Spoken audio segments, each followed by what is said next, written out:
Y les decía, seguimos hablando de literatura, pero en este espacio que tenemos todos los martes lo hacemos de la mano de Roberto Lastre. ¿Qué tal estás, Roberto? ¿Qué Pues tal muy estás? bien. ¿Todo bien? Agradecido de estar aquí hoy. Agradecidísimo para nosotros. Es un verdadero placer tenerte. Bueno, vamos a hablar de José Saramago, el ensayo sobre la ceguera. Un ensayo que... Sí, es una novela que publicó en el año 1995. Enseguida fue traducida al castellano porque ya conocía a su esposa, que era la traductora, Pilar del Río, de Granada. Desde el año 1980 ya empezó a publicar Levantado del suelo, después una que se llevó al cine, La balsa de piedra, que la península ibérica se separa de Europa y empieza a flotar por el Atlántico. Siempre es este tipo de motivos o de leitmotiv lo que le lleva a Saramago a hacer novelas. Siempre ideas mágicas, ¿no? Por eso es parte del realismo mágico, como García Márquez, Salman Rushdie, el de los versos satánicos. Sí, sí, sí. Y curiosamente, a toda esta gente que escriben realismo mágico les es difícil llevarlo al cine. De él llevaron La balsa de piedra al cine y nada, llevaron este ensayo sobre la ceguera que se llama Blindness, en inglés, A ciegas, que la protagonizó Demi Moore y Mark Ruffalo. Es una película de 2008. Pues nada, tampoco. En Estados Unidos la distribuyeron muy poco. Es decir, de García Márquez tampoco has visto el hombre que leía novelas de amor, que hizo, o el otro que Bardem hizo del El amor en los tiempos del cólera. Pero nunca alcanzan las películas la dimensión literaria que tienen estas obras. ¿Por qué? Porque son poetas. En el fondo son poetas.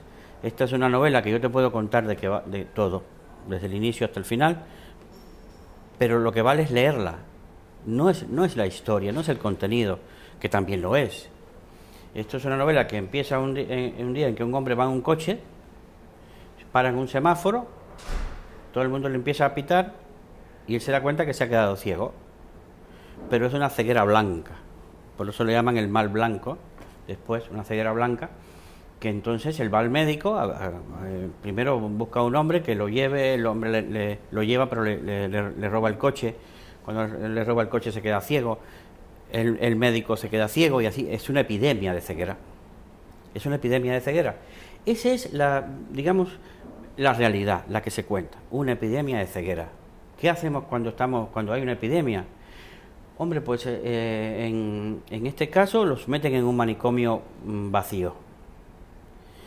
Pero es curioso, porque los manicomios se convirtieron en manicomios porque se quedaron los hospitales de los apestosos y de la lepra y de los leprosos se quedaron vacíos.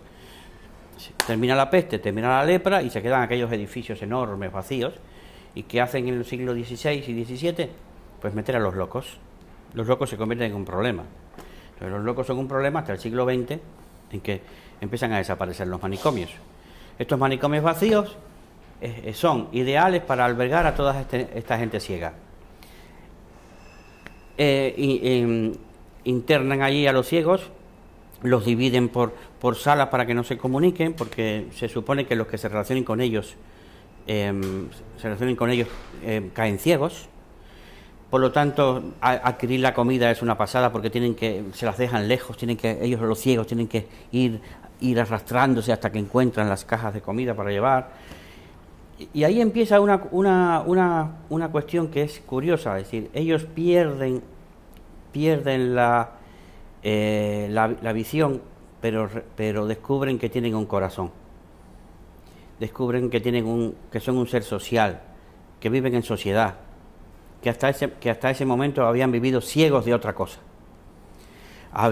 Porque hay unas cegueras cotidianas, hay unas cegueras cotidianas, que es lo que yo creo que Saramago quiere revelar de fondo con esta historia. Yo te voy a poner una historia. No hay más ciego que aquel que no quiera ver, ¿no? Sí, y después... Puede ser, ¿no? Puede ser, pregunto, ¿eh? No, sí, mira, por ejemplo, haces un inventario de las cegueras cotidianas, dices, el odio es ciego y ciega, la ira, ciega, la ideología es ciega y ciega con ese.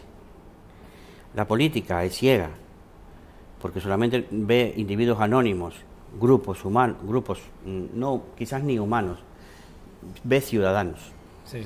o no ciudadanos, papeles o sin papeles. Es decir, vamos a ver, la política también es ciega, no se fija en ti como ser humano.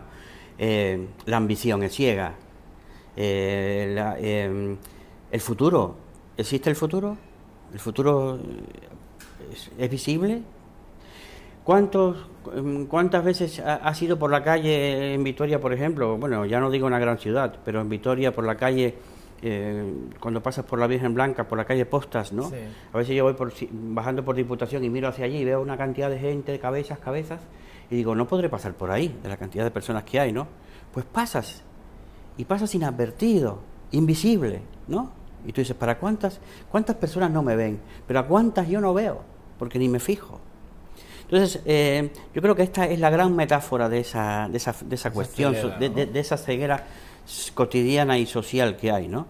Y después, que cuando desaparece la visión,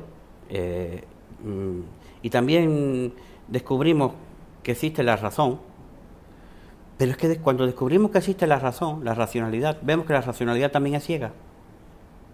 Por lo tanto, estamos rodeados de ceguera. La racionalidad es ciega, y entonces aquí se demuestra cómo lo que verdaderamente manda en el mundo, en la humanidad, mejor dicho, es los instintos y las necesidades físicas. Los ciegos se convierten en la urgencia de comer, lo más urgente, lo más elemental: comer, dormir, poder asearse, poder ir al baño a hacer sus necesidades.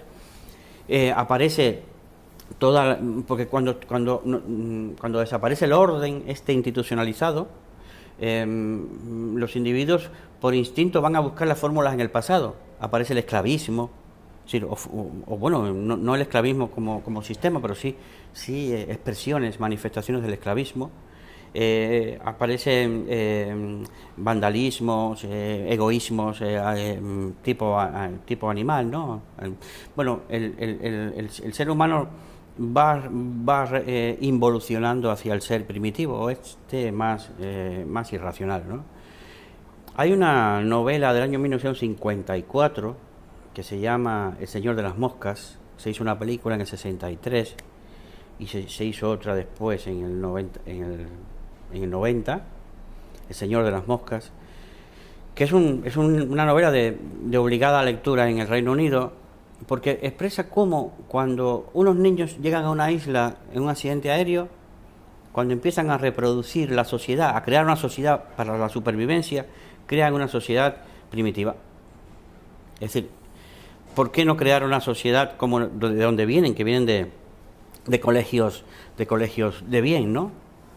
¿Por qué ellos van a la isla, y en la isla, como falta la radio, falta las carreteras, faltan los coches, faltan las cosas, pues las cocinas, no sé, las comodidades de la casa? ¿Por qué entonces el comportamiento humano tiene que ser el de la comunidad primitiva? Donde entonces hay un líder malo, otro que reivindica el bien. Entonces esa lucha de mal y bien, ¿no? Eso también se ve aquí, ¿no? El ensayo sobre la ceguera. Después toda la obra de... Es un ensayo que lo que te hace es abrir los ojos, te enseña, ¿no? Lo que te hace es que te fijes probablemente en aquello que pasa, digamos, o que no tiene relevancia o importancia en tu vida, sí. Y sin embargo sí que la tiene, o no, igual no crees que la tenga en una importancia, una relevancia importante, o sea, tal, pero sí que es verdad que sí que te hace, que te enseña a que valores, lo que tú decías, ¿no? Por ejemplo, sí. El odio, efectivamente, el odio es ciego, ¿no? Decías, ¿no? Sí. El tema de la política, en un momento determinado puede ser ciega también, ¿no? Los idealismos y tal, ese tipo de cosas, ¿no? O sea, te enseña a que abras los ojos, o te invita a que abras los ojos, ¿no? Sí, dice, mira, y después, bueno, todo lo que existe, que mientras tenemos ojos no vemos, después, claro, cuando estamos ciegos no lo vemos, pero lo conocemos, ¿no? Sí. Conocemos los sonidos, ciertas cosas que por sonido se advierten, por olores, a interpretar cosas. Que yo creo que el ser humano, el Homo sapiens, fue abandonando capacidades que hay en el reino animal, ¿no? De la visión, de la audición, de intuiciones, de anticipaciones a problemas. Entonces, yo creo que es una gran novela filosófica, como lo es después. Hizo otra que se llamaba en el 2004 Ensayos sobre la lucidez, donde entonces se burla de la democracia, es decir, en un país desconocido, una ciudad sin nombre, aparece entonces, pues no sé, toda una serie de especulaciones sobre la democracia. Entonces también destruye toda esa creencia que tenemos de que los sistemas político-económicos fueron creados por Dios, ¿no? Sí, sí. Fueron creados, son cuestiones antropológicas, son ficciones sociales, ¿no? Las hemos creado nosotros. Entonces, ahí está la cuestión. En esta novela hay cosas también, pero bellísimas. Por ejemplo, la gente llora tanto con su ceguera que hay un perro que lame las lágrimas, se alimenta de lágrimas, el perro de las lágrimas.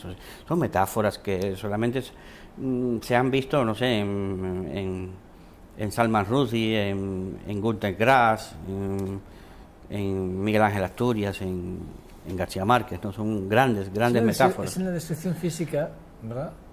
Si me antojo, si me lo permites, porque en el fondo tú has empezado hablando de esa ceguera blanca, que fíjate, cuando lo has mencionado, ¿sabes qué me ha venido a la cabeza? Lo primero que me ha venido a la cabeza, te lo voy a decir, es como cuando nos quedamos con la pista o la mirada puesta en un punto y se queda como efectivamente, que no ves nada de lo que pasa a tu alrededor, y es efectivamente, ¿no? Es ese punto de concentración, ¿no? En el que la mirada se desaparece, nubla, ¿no? sí. Desaparece, efectivamente, ¿no? En eso he pensado yo, ¿no? Y he pensado, luego cuando has empezado a enumerar, he pensado, joder, ¿cuántas cosas, en cuántos momentos somos ciegos de la vida? Sí, yo hace unos días escribí en Facebook un texto que salí bajo la lluvia y me puse a pensar en cuántas personas yo no veía ni me veían a mí, ¿no? Sí. Resulta ser que amigos de México, amigas y de Estados Unidos, me han dicho, oye, qué verdad. Digo, yo no pensaba que fuera una verdad tan para todos. Yo pensaba que eso lo había apreciado yo, sobre todo después de leer a Saramago, releerlo porque lo había leído hace tiempo.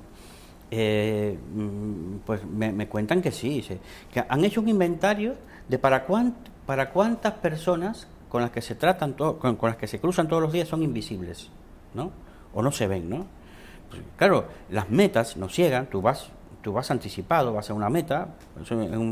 En un poema de mi libro Vapor del Vacío decía, las calles no existen. Existen las casas, las oficinas, los bancos, las oficinas de correo, los restaurantes, pero no existen las calles. Las calles son lugares de paso que ni te fijas en ellas, salvo que te caigas porque hay una losa, entonces ya reclamas al ayuntamiento.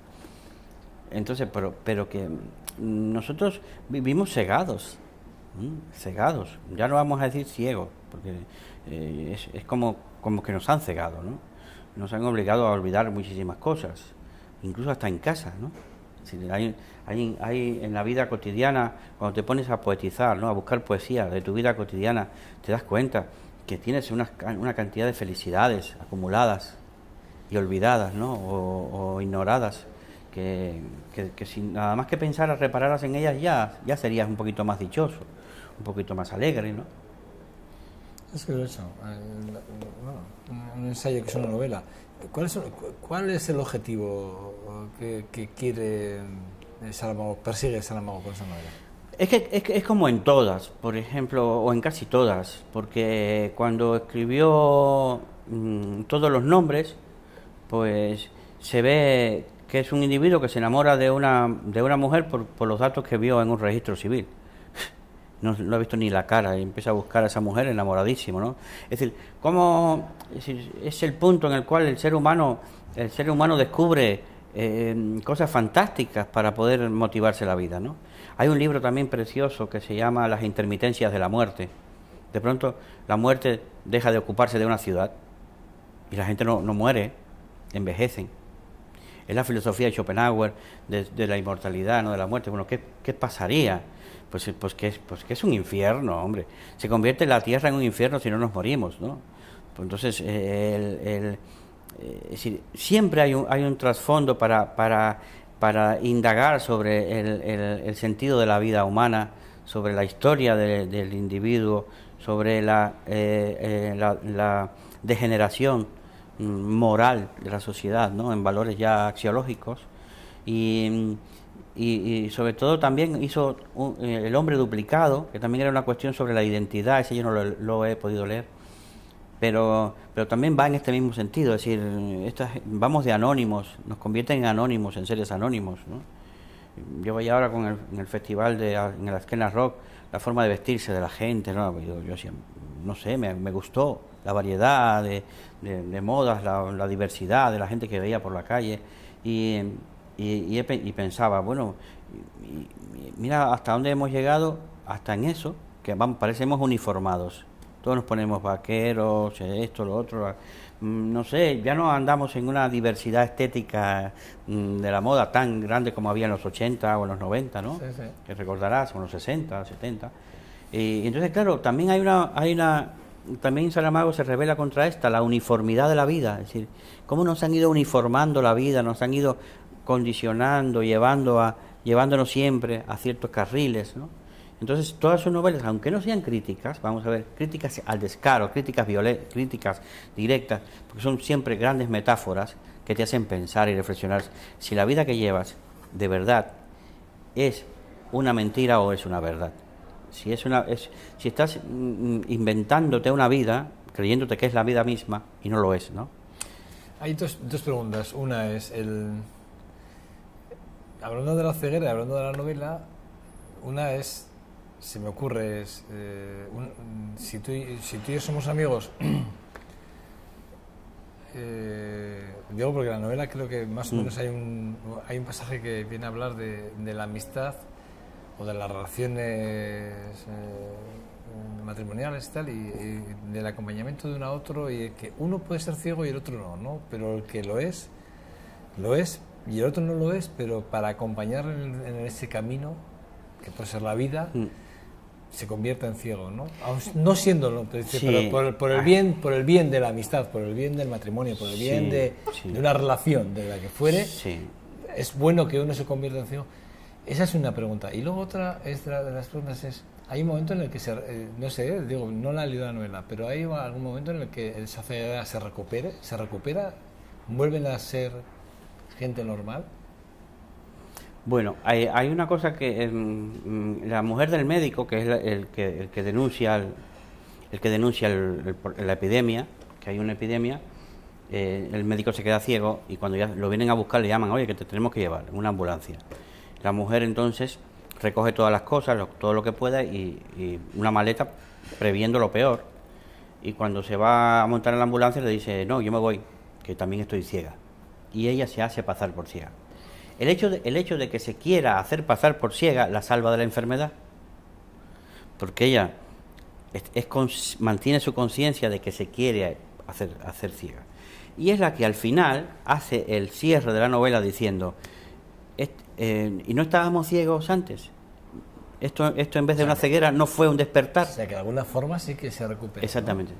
Se recuperan y cuando recuperan la vista, ella es la que dice al final del último párrafo de la novela, dice, ¿y no es esto la ceguera y aquello no? ¿Cómo es? Es decir, porque ella vivió, siendo vidente, cómo vivía la humanidad ciega, y se dio cuenta de la metáfora que hace Saramago, es decir, que en esa ceguera real lo que se demostraba era la ceguera invisible que hay en la vida cotidiana, ¿no? Entonces, todas esas cegueras, ese inventario de cegueras que te dice al principio, porque hay mucho más, si te sigues mirando, el egoísmo ciega y el patriotismo ciega, y hay muchísimas cegueras, ¿no? Es curioso. Bueno, ahí tiene el libro, ese es el libro que nos ha traído hoy Orto Lastre, de José Saramago, que hace 5 años comentábamos que se ha muerto hace 5 años, sí. Y parece que fue ayer. No, hace ya 5 años que nos dejó. Y Sí. es una cosa curiosa porque... la tiene en directo. Y es una cosa curiosa porque sí que es verdad que yo no lo he leído, pero sí que es verdad que tenía ganas de leerlo. Y tengo muchos deberes de lectura. Pero esta es una novela que a ti te va a gustar mucho porque es una novela que la forma en que está contada, es decir, es divertida, es bella, es hermosa, está llena de cosas, como cuando aquel hombre se queda ciego y va bajando de las escaleras de su casa por primera vez a ciegas, pero va tocando los interruptores de la luz para que se encienda la escalera, por instinto, porque no ve, y descubre que la luz tiene sonido. Ni eso se había percatado de cuando apretaba el interruptor de la luz sonaba. El interruptor hacía un chic o un clic, ¿no? Es decir, hay cantidad de detalles que se nos escapan a la vida, evidentemente porque tenemos que enfocar la atención hacia lo más urgente, ¿no? La urgencia también ciega. Todo lo que nos urge nos ciega. Los celos nos ciegan. Es decir, el inventario de cegueras es impresionante. Tremenda. La verdad es que, fíjate, es una visión que yo no tenía. Y es verdad que José Saramago, mira, me dan ganas, pero no sé qué va a hacer, no tengo todo el tiempo para leer. No, sí, el problema es que... No tengo tiempo para leer. Además, fíjate, me compré también con Daniel a leer sus 2 libros, los 2 libros de Daniel. No, si yo lo sé porque tú trabajas mucho. Pero... Lo malo es la gente que dice que no tiene tiempo de leer porque ve la televisión, de entretenimiento, yo precisamente de la televisión y leen revistas de corazón. Bueno, pues no me digas eso, di que tú ocupas tu tiempo psíquico en otros intereses tuyos, pero no los critico, pero no me digas que no tienes tiempo para leer. Está claro. Bueno, Roberto Lastra, que el martes que viene, tenemos que habéis pasado hoy... Tenemos fin de curso. Tenemos fin de curso, es el último día. Entonces, yo no sé si proponerte que hagamos un repaso. Yo creo que sí, te iba a proponer eso, hacer un repaso de todo. Un repaso de todo, desde que empezamos aquí, empezamos ya con La vida líquida, Milán Kundera y toda esta historia. Yo creo que todos los libros, yo los he ido subiendo al Face, y hemos intentado que... Hay mucha gente a la que le ha venido muy bien. Les ha dicho, la sugerencia, sí, como sugerencia de lectura, sí. Está muy bien. Mucha gente muy agradecida, porque hay mucha gente que incluso ha recuperado lecturas perdidas y... Sí, porque bueno, vamos yendo como llevando unos temas, ¿no? Mishima, yo me quedo con Mishima. Con Mishima, guau. Mishima, yo me quedo con Mishima. Yo con Mishima, yo tengo en mi lectura pendiente, va a ser Mishima para estas... Mishima. Y mira, no sé si puedo tener tiempo, me leeré este ensayo de esta novela. Ensayo sobre la ceguera, para mí es de los mejores de Saramago. Y las intermitencias de la muerte, que no lo he leído, que lo tengo pendiente, pero dicen que es también alucinante. Bueno, Roberto, pues a la martes que viene. Nos vemos. Nos vemos, el último programa de esta primera temporada del 2.5 Gasteiz. Y espero contar contigo la segunda temporada. Pues sí, pues ya llevamos varios meses. Sí, 2 meses. Desde febrero. 2 meses. Febrero, marzo, abril, mayo. No, ya 3 meses. 4 meses. meses. 4 meses. Sí. Finales de febrero. Se me ha hecho rápido. Sí, el tiempo corre. El tiempo... Nosotros no, pero el tiempo sí. La frase como es inexorable, ¿no? El tiempo es inexorable, ¿no? Sí. Pasa de forma inexorable. Yo digo que no existe, que somos nosotros los que nos inventamos. ¿El tiempo? Sí. Bueno. Y lo dijo Einstein, ¿eh? Einstein lo dijo, que el tiempo era una invención nuestra y que nos iba a perjudicar, nos perjudica, sí. Yo creo, ¿no? Y Hawking también, Stephen Hawking dijo que el tiempo es un artilugio que nos hemos inventado para tratar de entender qué pasa en el mundo. Bueno. Entonces, es decir, yo creo que y aún así no lo entendemos. Y yo creo que también, si es así, por ese camino nos hemos inventado hasta el espacio. Hasta el espacio. Roberto Lastra, es un gran placer, ¿eh? Lo mismo. Cuídate mucho, ¿vale? Hasta la próxima. Feliz semana o feliz fin de semana, ¿vale? El martes te veo. Es verdad, nos vemos el martes. El martes además doblemente. Muy bien. ¿Vale? Vale. Bueno, gracias. Bueno, nada, a ustedes decirles que ha sido un verdadero placer. Que en nombre de todo el equipo que hacemos posible este trabajo, este 2.5 Gasteiz en VTV, les damos las gracias por su fidelidad y por seguirnos absolutamente todos los días de la semana durante estas 2 horas de programación que tenemos durante 5 días. Cuídense, mañana será miércoles, será 24 de junio y estaremos aquí, repito, para intentar acercarles lo que para nosotros es importante, nuestros argumentos diarios. Agur, agur.